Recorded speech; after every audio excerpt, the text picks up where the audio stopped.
রাজশাহী থেকে সুনামগঞ্জ, সেখান থেকে টাঙ্গুর হাওর। মাত্র একদিনে কিভাবে এসেছি, কত টাকা খরচ হয়েছে সব ডিটেলস বলে দিব। আর এখন তো টাঙ্গুর হাওরের সিজন চলতেছে, পানির মধ্যে বোর্ডে থাকবো 2 দিন। আর কিভাবে গেলে আপনি একদিনের মধ্যে পৌঁছে যাবেন আপনার স্বপ্নের জায়গায় টাঙ্গুর হাওর। আমার ভিডিওতে থাকবে ফুল ডিটেলস, যেভাবে আমি এসেছি রাজশাহী থেকে একেবারে সুনামগঞ্জ পর্যন্ত। আর সব থেকে সুন্দর ব্যাপার হচ্ছে আমি আসার পর থেকে হচ্ছে বৃষ্টি। আসসালামু আলাইকুম, সবাই কেমন আছেন? আমি ফুড লাভার বর্ণা। আমি আজকে যাচ্ছি টাঙ্গুর হাওরের উদ্দেশ্যে। প্রথমে আমাকে রাজশাহী থেকে ঢাকাতে যেতে হবে, তাই আমি 2 দিন আগে ট্রেনের টিকিট কেটে রেখেছিলাম। সকাল 7টার সময় ছিল আমার ট্রেন, তাই একেবারে 6:30টার মধ্যে পৌঁছে যায় স্টেশনে। রাজশাহী থেকে ঢাকা যেতে বেশি সময় লাগবে না, কারণ আমি বনলতাতে যাচ্ছি, সেটা কোনো জায়গাতেই থামে না, একেবারে সোজা ঢাকায় থামবে। সকালবেলায় খাওয়া দাওয়া করে বের হয়নি, তাই কিছু নাস্তা নিয়ে নিলাম, ট্রেনের মধ্যে খেতে খেতে যাবো। লাইফের সব থেকে আমার সুন্দর জার্নি হচ্ছে ট্রেন জার্নি, যেটা আসলে আমি অনেক বেশি পছন্দ করি। মনে হয় সারা দিন যদি ট্রেনে থাকি তারপরেও আমার ক্লান্তি লাগবে না। একটু একটু করে খাওয়া দাওয়া করি আর ট্রেনে খুব বেশি এনজয় করি জার্নিটা। আর এইবারে আমরা 3টা সিট বুকিং করেছিলাম, পলাশ তো ঘুমিয়ে ঘুমিয়ে যাচ্ছিল।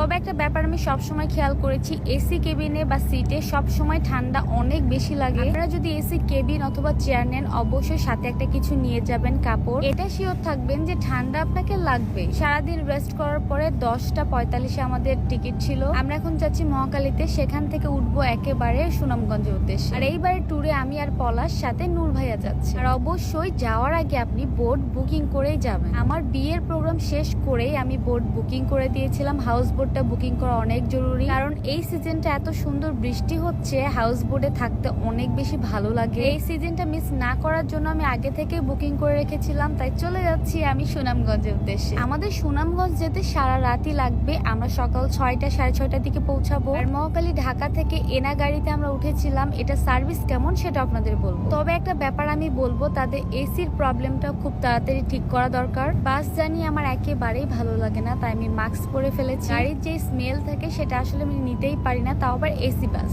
এরপরে মাঝ রাস্তায় গিয়ে একটা হোটেলে থেমেছিল। এখানকার খাবারের এত বেশি দাম, ভাই রে ভাই, সামান্য এক প্লেটেই মুরগির দাম 200 টাকা। হয়তোবা টুরিস্ট প্লেস সবাই যায়, সেই জায়গায় থামে, হয়তোবা এই কারণে দামটা বেশি রেখেছে তারা। অনেক জায়গা ঘুরে দেখেছি, টুরিস্ট প্লেস গুলো আসলে জিনিসের দাম অনেক বেশি রাখে তারা ভেবে ফেলে আমাদের তো প্রয়োজন লাগবেই আর সেখান থেকেই নিতে হবে। আমি তো কোনো কিছুই খাইনি, কারণ খেলে আমার শরীরটা অনেক খারাপ করবে। ঠিক সকাল 5:30টার দিকে, প্রায় 6টায় বেজে গেছিল, আমরা নেমেছিলাম একটা ব্রিজে। এখানে দেখাবো সুনামগঞ্জের ড্রোন শটটা।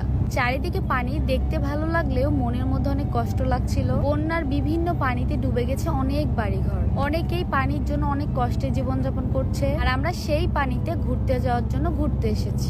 এই প্লেস গুলো আসলে যখনই বৃষ্টি হয়, বর্ষাকাল আসে, তখনই ডুবে যায়। অনেক দূরে দূরে একটা করে বাড়ি, আধা ডুবে আছে, আধা বের হয়ে আছে। এগুলো দেখতে দেখতে প্রায় সুনামগঞ্জের কাছেই চলে এসেছি, যেখানে আমরা নেমে যাবো। আমাদের সাথে বাসে যারা যারা ছিল সবাই এত আন্তরিক ছিল, অনেক মজা করতে করতে এসেছি। আমরা বের হয়েছিলাম 9 তারিখ সকাল 6:30টার দিকে। ঠিক 10 তারিখে সকাল 6:30টার দিকে পৌঁছে যাচ্ছি সুনামগঞ্জে। এইদিকে আর্জেন্টিনার খেলা হচ্ছিল, তাই আমরা এটা দেখা নিয়ে আসলে ব্যস্ত ছিলাম। কখনো ঘুমিয়ে পড়ছি, কখনো ভালো কিছু দেখছি, কখনো থেমে যাচ্ছি। আলহামদুলিল্লাহ, আমি যখনই চেয়েছি বৃষ্টি, আল্লাহ তখনই বৃষ্টি দিয়েছে। আমি ভাবছিলাম গিয়ে কি বৃষ্টি পাবো, তো নামার সাথে সাথে দেখি বৃষ্টি হচ্ছে। এটাই ভেবে ভেবে অবাক হচ্ছিলাম, আমি যখন বোর্ডে থাকবো তখন কিন্তু আরো ভালো লাগবে বৃষ্টি হলে। দেখতে দেখতে চলে আসলাম আমাদের হাউস বোর্ডে, যেটা আমরা অনেক দিন আগে বুকিং করে রেখেছিলাম। চেয়েছিলাম বিয়ের সব প্রোগ্রাম শেষ করে আমরা কোথাও ঘুরবো, তাই দি হাউস বোট বজরাতে এসেছি। প্রথম দিনে তারা কি কি সার্ভিস দিচ্ছে আমাদের সবকিছু ডিটেলস আপনাদের জানিয়ে দিব। এখন যেহেতু সিজন চলতেছে,